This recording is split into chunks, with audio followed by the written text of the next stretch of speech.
Good evening, everybody. Here we are at the Mama Grizzly channel. Now, this is the first video. So what a lot of this is going to entail is the majority of the channel will be me sharing different ideas and stuff, mostly from art, cooking, hobbies, maybe a little philosophy, and maybe some rants. Who knows? Each video is going to be different. But today, this video will be about cooking. And what we're going to do is we're going to make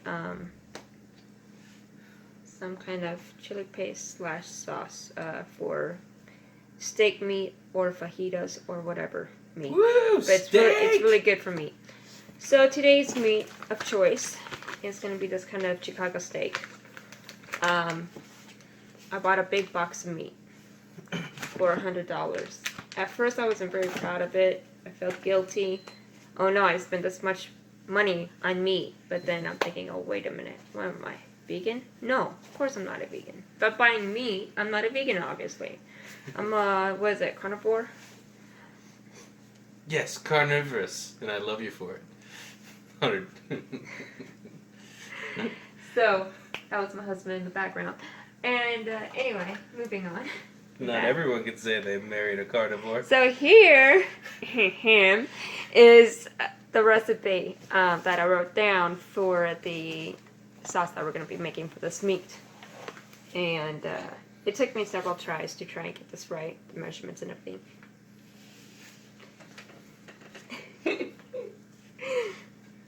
My baby's looking at me and he's like, I want mama. And I'm like, oh great, you're going to start crying now. Oh, child. I love my boys. Anyway, so we got cooking oil. We're going to use about a tablespoon of that for starting off. Then a 1/4 teaspoon salt, 1 teaspoon cayenne pepper. I decided not to go with chili flakes or chili powder because if I did, I would use 1/2 teaspoon of that. But I do like my peppers and my chilies and whatnot.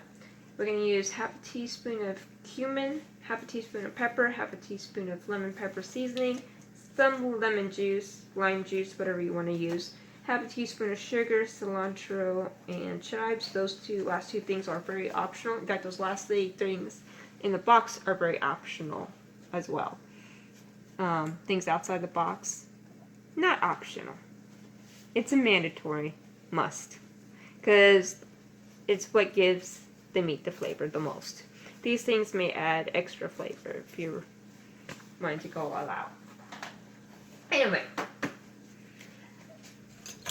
my measurements here. Let's get started. So the oil was first, if I remember right. This is where I write things down, or else I'm just gonna forget. 1 tablespoon of oil. And what I'm using right now is the extra virgin olive oil. Show you an extra virgin. Well, there was no nuns in the kitchen today. Anyway. You know, not all nuns are virgins. Okay, you know what? I'm cooking here. Yeah, my husband and I don't really fight. Said no one ever. Just kidding. Okay, moving on. Okay, I need to get the salt. I'm using the 1/4 teaspoon salt. Oh my. Okay, see, that's why I do it over the sink for salt. Salt is something you do not want to mess with, or else it will be too salty. That was not the dinner bell. Now the cayenne pepper. Where's the cayenne? Okay, let's get this. So I'm using the 1 teaspoon cayenne pepper. Every time I open this thing, the smell just gets me. I like it. But if I start sneezing, Lord pray I move out of the way quickly. Now it's the cumin. Cumin.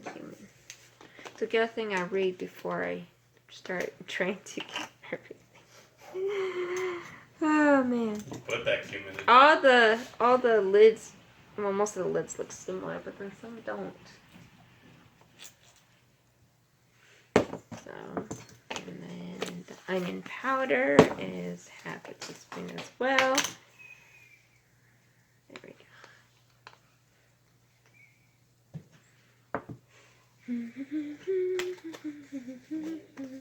go. Pepper. Do I want to use a quarter or half? I'll use half because I want this to be very zingy. Have a nice zing to it. So there we go. It's looking good in the kitchen.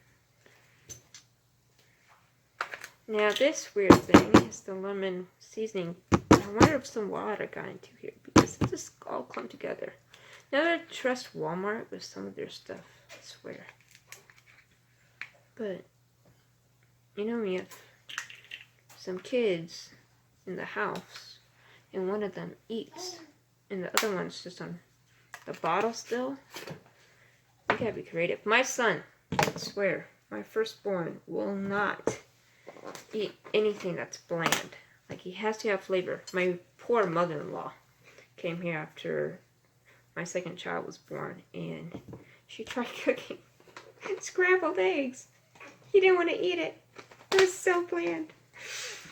Oh. Of course, she had just seen him eat a bunch of my wife's fried eggs. That's true. She had just seen him eat a lot of my scrambled eggs that I cooked the previous day, and she's like, "Oh, he likes eggs. I'm gonna make some eggs." Well, he didn't like her eggs. Eggs. Her eggs. He liked her fine. Whoa, mother-in-law. Okay. Now, so I got some lemon juice in there. I'm gonna stir this up first. I got all the powdery stuff. I'm gonna put in the sugar last. And I'm just gonna stir this up. It's gonna look interesting at first, but just keep stirring. It's gonna look more like a paste than anything liquidy. Ooh, that smells wonderful. They should make a candle out of this.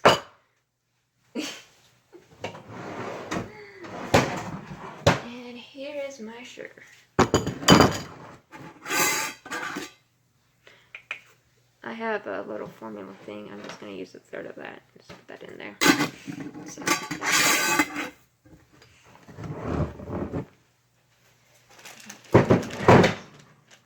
so let's stir this all around and see what this looks like. So the sugar does make it more, well, the more powdery stuff you put in, the more pasty it's going to look. Like that. All clumpy and everything. So what I'm going to do is I'm going to add some more lime juice. I'm not going to add any more olive oil. Because, well, think of a grease fire. It spreads the flames around. Well, that's what it does with the peppers. It spreads it around your mouth, and you don't want too much of that happening, or else you'll pay for it later. Trust me. So I'm going to put a little bit more lemon juice. Give it some more flavor. Oh, look at that. Look at that. Look at that. There we go. Look at that wonderful, wonderful stuff. It was funny, when I first made this, my husband was shocked. He said, that does look like fajita sauce. And I've never made it. I didn't even know what to expect. I was like, well, it's just going to be like any other chili stuff or any chili paste or whatever. So I thought, well, what gives flavor? So I thought, hey, maybe these ingredients work. Well, it turned out to be great. So, anyway. Not to brag. I get that. Well, my husband, well, he brags for me, and I've heard him say it. Well, I'm not bragging, I'm just saying what he said. So if my husband likes this, you guys will definitely like it. It's really good for a dry rub. Dry tip? Or was it dry? Was it called? Tri-tip. Tri-tip, not Tri-tip. This is why I need him here. Well, my kids used the argument that English wasn't my first language. Good. Because I was adopted, but whatever. I think what you're trying to say is it's just a great overall meat sauce. It's a great overall meat sauce, and you know, it's good for steaks and everything. I need to find something to open that up. Got my cutting board, but I love my cutting board. Got not one, but two.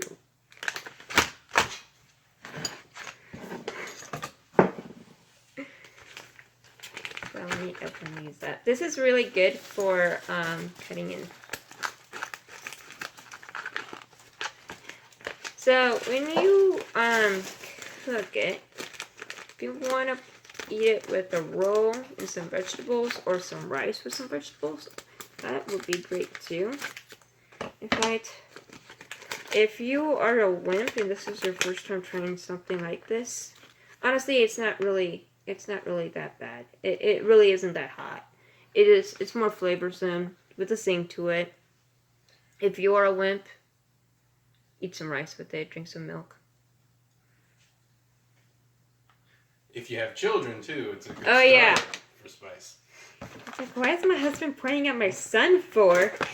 But for children, you might want to use less cayenne peppers. Cayenne's the major thing that will probably do it. Just maybe some of the peppers too.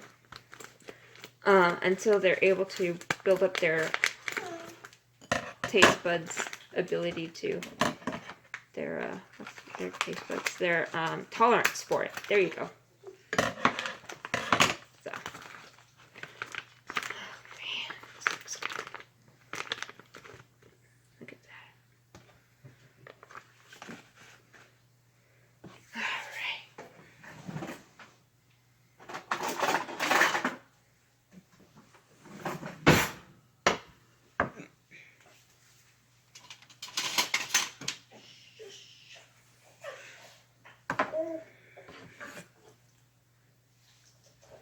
I'm just going to cut little bits of this off. And then we'll see how this goes. I got a nice slabs of Chicago steak stuff. Or that's what it said on the box. So I just got to get a little bit of some of the fat off. You know how some meat just have way too much than necessary. This meat is one of the best meats I've tasted. I'm not even lying. Well, I'm standing for one, but anyway, it's really good. It's really good meat. I like it. So there's no preservatives in this one. There's as natural as it comes, you know. So I really hope there's the vitamin K2. Just grass-fed beef is probably the best for you and your children, your family to eat. Got a lot the extra minerals than just cows that eat corn. You're not going to get very much nutrients from that compared to just eating grass. So I really think this meat is the good choice. You're a good choice. All right. So I got this. I got that. Got my sauce. Got this. I'm gonna start painting the meat with my little paintbrush, cooking paintbrush, as I like to call it. I don't know if there's an actual term for this, but I'm gonna just do this for a little bit. You could also marinate the meat for about an hour or so, if you really feel like doing that. My husband got home from work not too long ago, so I'm doing this really quick. And what's really good about this is the marinating is very optional. You really don't need to marinate it that long. The flavor sticks pretty well. So that's what I really like about this. Just make sure it gets in the right places. And there we go. I don't know if you can you see that? There we go. You don't want to overpower it too much, but you want to put enough that there's flavor and the zing to it. So put that in there. Get the other slab.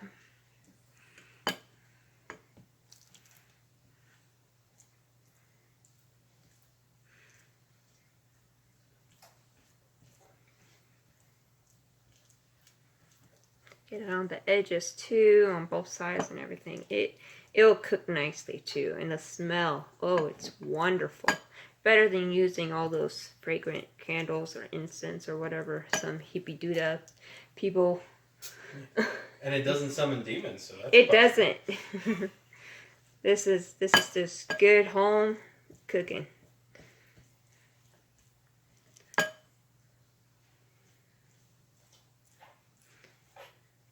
There we go. Shoot out your eye.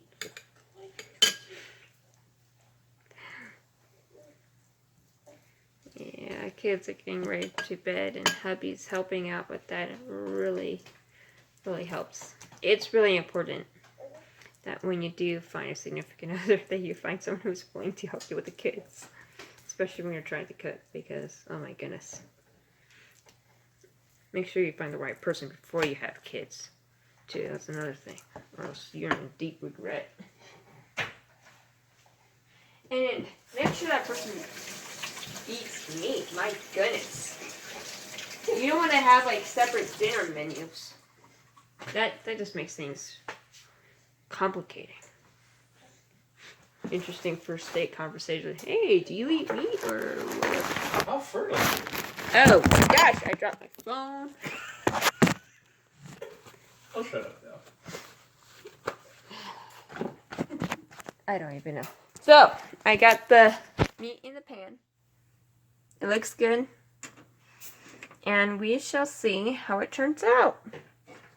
I'll take a photo of it later, so this way you don't have to sit around and wait too long. Again, here's the recipe for it. Alright. Well, thank you for watching.